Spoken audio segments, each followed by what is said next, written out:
From Peoria, Illinois. We have a lot of stressors around us and still feel empowered. To Houston, Texas. I have curves. Our lingerie collection designed for all body types. I'm powerful. I'm within my own body. Making her own way around the world. I just did New York Fashion Week. The owner and founder of Delisa Rose. It's really showing a lot of the intimacy within myself. This is An Intimate Night with Delisa Rose, a podcast for every woman. Finally, there's something for us, right?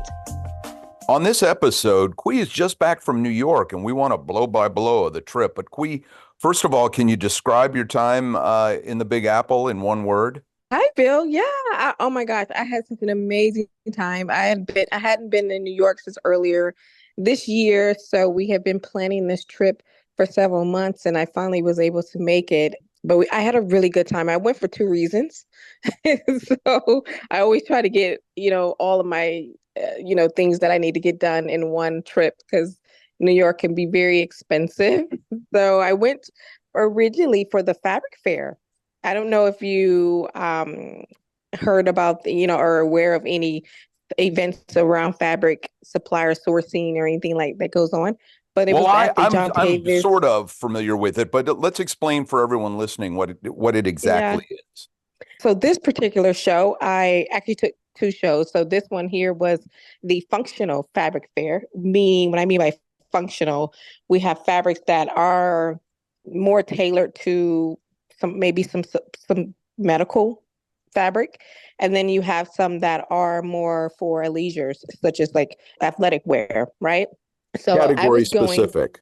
Yeah, category specific. But they put on this cool show, demonstration and presentation in regards to the types of fibers that you can purchase for your, or you could source for your products. But I went for two main reasons. So I went for my medical company, trying to source fabrics that will work well with my product that I invented 2 years ago now. So that was pretty good to meet with suppliers. I met with a bunch of a lot of leaders and innovative people. And we were just one ball in one room full of knowledge.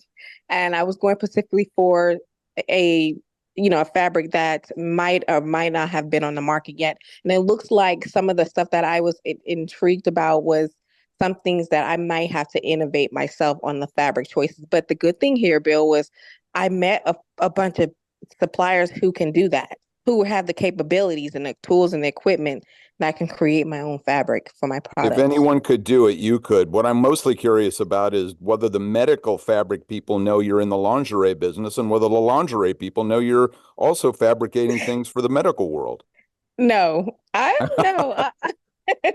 But I was going also for a leisure. So I wanted to go, I'm going to soon tap into some of the athletic wear because maybe last year, I was inspired when I got invited to the Nike retreat, and Nike put on some beautiful presentations and how they work and how their athletic wear functions for athletes.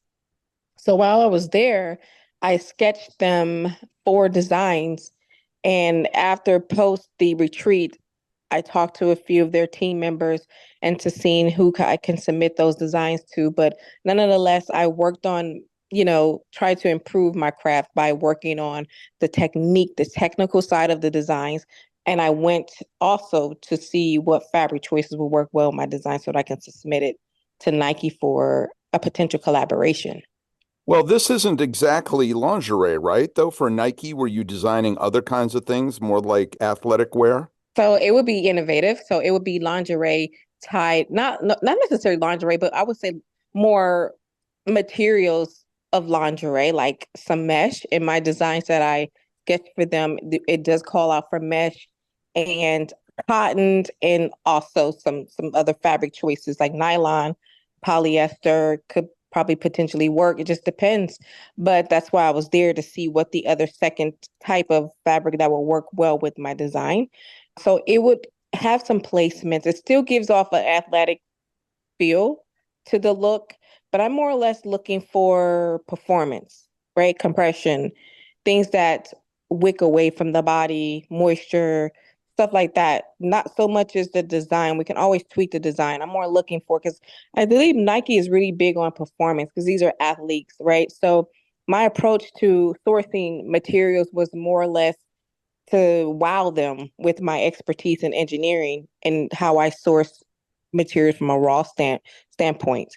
So I was I'm sure asking that wasn't the a problem. source. I'm sure they were wowed. And I love the idea of athletic lingerie or workout lingerie.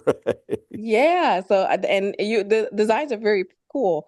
I talked to a few folks and I showed them, I didn't mind. I showed them the design to see what they had in their catalogs and I'm pretty impressed. It was quite a few people I could turn to, and it gave me the inspiration to now pick that project back up and maybe potentially you might see a future collab between Delisa Rose and Nike. Hopefully. People who are regular listeners of this podcast won't be surprised by that story at all, because wherever Quee sees an opportunity, you step in and step up. And this is certainly a great example of that. The idea of you and Nike collaborating on something is kind of mind-blowing and could be cool. So we'll stay tuned for that. In the Yeah. meantime, there was a photo shoot in New York, and you did some new catalog and social work. Yeah. Tell us about Yeah. that. Yeah. So I was, again, I was trying to cram it all up in one trip, but we did, Bill, we had a really good time. It was super, super cool. We had 3 sets that we shot this campaign, this new products collection that I have coming out. It's called White Diamonds. And I was inspired by the White Diamond perfume. That's, a fan favorite, old time fan favorite of ours. So That the was pieces Elizabeth are Taylor, all wasn't it? Once upon a Elizabeth time. Taylor. Yeah. Absolutely. Elizabeth Taylor. I'm a huge fan of her work. So she was phenomenal. And I did do a few mood boards and inspiration from her. But the first set was at a kind of, it's like a barn, right? So we had the models on a horse. So all white horse, and of course in my lingerie pieces. It was beautiful. They had the greenery in the background, and then we did a New York kind of a New York street vibe. The historical New York tall buildings look, where the model was kind of posing in front of these buildings, kind of editorial, right? Looks. So the shoot was amazing. Like we were on set 8 hours, okay, and it was a lot of hair and makeup back and forth. I even had to jump in there and hold the camera shield so the lighting wouldn't hit it. So Of all the course things you did. that a designer would do normally does not happen. Usually designers are working with the models, but I was all over the place. I was production, I was the assistant, I was the lighting assistant, the equipment assistant. Like I was a very good trooper, to get the shot, and we did, and it was an amazing time. So we moved to another set where she was actually in the marketplace looking like she was shopping. Because, honestly, Bill, I'm trying to do more of a way where we can show more, I would say, because I've been doing this, show more of my pieces outside of the bedroom. I think we talked about that. So I paired her with some jeans, some cool looking jeans with my top. The photos are phenomenal. I cannot wait for you all to see them. They're going to be Well, some of beautiful. the social has dropped already. So the barn stuff that I've seen, you actually turn the inside of the barn into like a runway, and the model comes out into the area outside the barn. It's really cool. It looks very, Yeah, very, it's striking. she did. She comes walking out and kind of approached the barn area, the first location where we shot, because there was like 4 or 5 locations where we shot on that site. And then once, she stands there leaning back on the poles that are kind of adjacent to where she was walking to the front entrance, the horse comes walking out. I mean, it's so cool. I can't wait for the video campaign to really drop. It's beautiful. And then she's picking up I don't, this is the straddle, right? No, I guess it's the straddle. The thing that kind of, I'm not sure, so forgive me, you horse lovers out there. I'm not sure exactly what piece goes on, what a piece of equipment that goes on the horse, but The she bit and the picks up the reins, you're rope. talking about what you hold when you ride, or actually Yes, part of the the rope. Yeah, part of the got reins. it. There you go. There you go, Bill. Horse teaching 101 with Bill. Horsing He around picks with that Bill up. McCuddy. I love it. She does pick We've that got a up, new right? podcast. We do. This podcast is brought to you in part by Delisa Rose, your luxury lingerie destination, featuring in-house signature collections and other beautiful designs from around the world. Lingerie for every woman, many made to order with a nod to her engineering background. All shapes, all sizes. More at DelisaRoseLuxuryLingerie.com.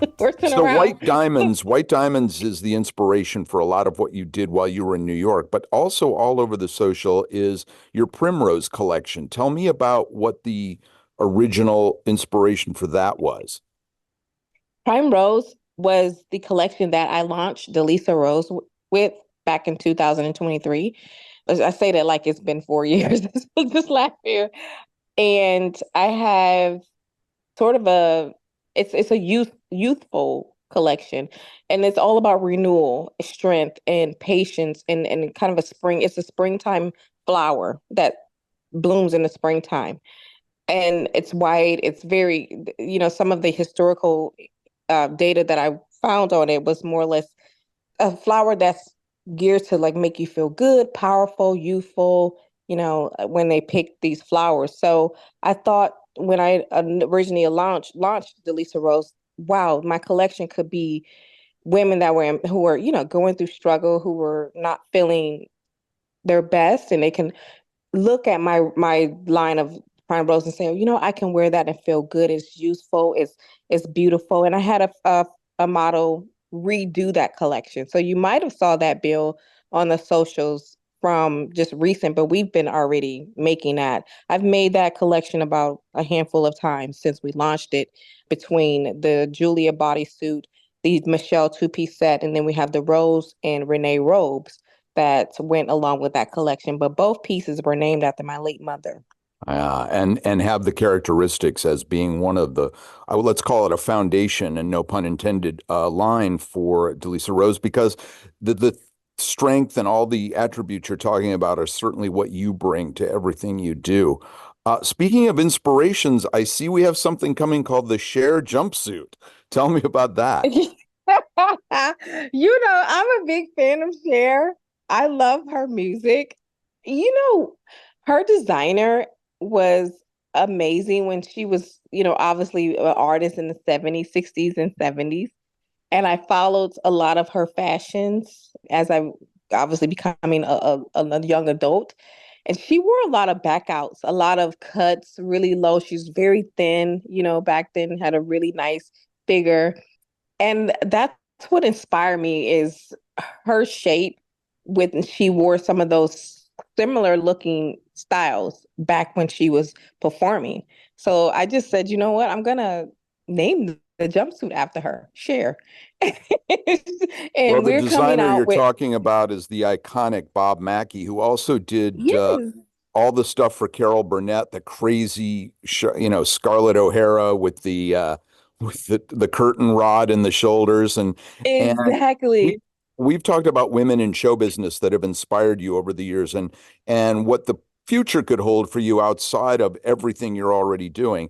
Cher seems like a good template because she was strong. She could give it back to Sonny. There was always a great give and take between the two of them. Yeah, she did. She could give it back to Sonny. Sonny was more, he let her do what she wanted to do, though. Well, Kind that's exactly what I do on this podcast. I get out of the way of a titan, and that is you. So what's happening for the rest of the summer in terms of what you're working on and what you're introducing? we're still working on the Paris Fashion Week Yeah, we collection. teased that For, last time. for Can you give us any more details? Yeah, so we have a lot of strides that we've made and updates. We are like at 80% done with the collection. It'll be done in 2 weeks. We're getting done a month early. Wow. That's And amazing, then right? remind listeners of when that is and when you're going and what it all involves. I know. So September 30th is my actual show, but I'll be flying out to Paris way earlier than that because I plan to spend some time with family and just have a mini vacation time while I'm there. But we do our first fitting on the 29th of September. Then the actual show is September 30th. Please do not ask me to pronounce where it is, where it is, because those French names are still hard for me to say. But all that information is on my social, on various flyers. We talked about it for the last three months now that I've been promoting it. And continue to watch as we get closer to the date. There'll be more footage, more behind the scenes. I've got a lot of behind the scenes from the start of me doing this, accepting me to do this show, all the way to the final results. Like I mentioned before, I hired a model, a fit model, to fit every piece.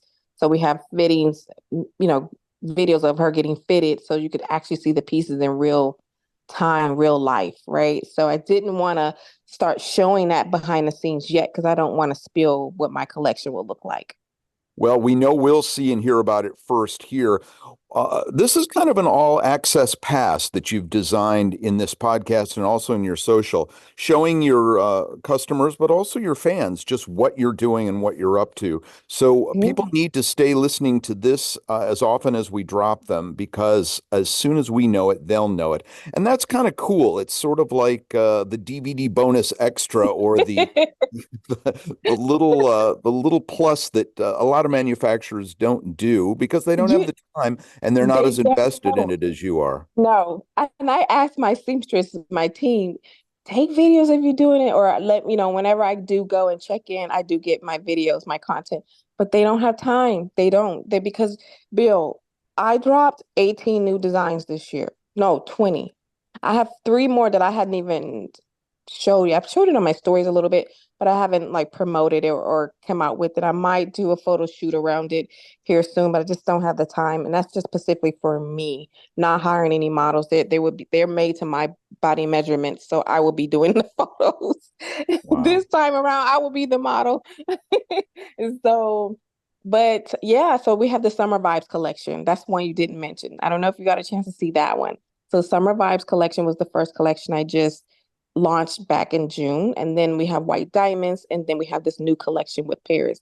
And then those oddball pieces that are not a part of a collection, but they're just pieces, altogether 21 pieces in the last 3 or 4 months. Well, I will tell people listening that you were so busy with shoots and fittings, and we couldn't get together, you and I, in New York City to actually sit down and have time for this podcast. So people need to understand that this is a big priority for you, but you get extremely busy, and they're along for the ride. We all are, and we have a great time doing it. So until we talk to you next time, which will be just probably before you're leaving for Paris, know, enjoy the ride, because we certainly maybe you can come along. we should take the reins and go together. I know. Yes, oh wow, that's a good one. But you know what would be cool too? We talked about last episode about a type of show. And I was thinking, just to revert back to that, what about a manufacturing show? A show where I can go around teaching others about manufacturing. We could call it Manufacturing 101 with Quee. Wow. Yeah. I mean, and actually I should have thought of that based off what you said at the Nike conference, and being able to sort of sit down with 24 years in manufacturers. manufacturing. Yeah. I have 24 years across oil and gas, aerospace, and now renewable energy, and now fashion. And then some construction, because I started my early career out with Caterpillar. So, and manufacturing. So I've been doing manufacturing, made 24 years this past May. This summer, there's a big movie called Twisters, and I'm reminded of Quee because she moves across the landscape like a tornado. Where will it touch down next? We'll find out on the next episode of An Intimate Night. Until then, be well, and we'll talk soon. Bye, guys.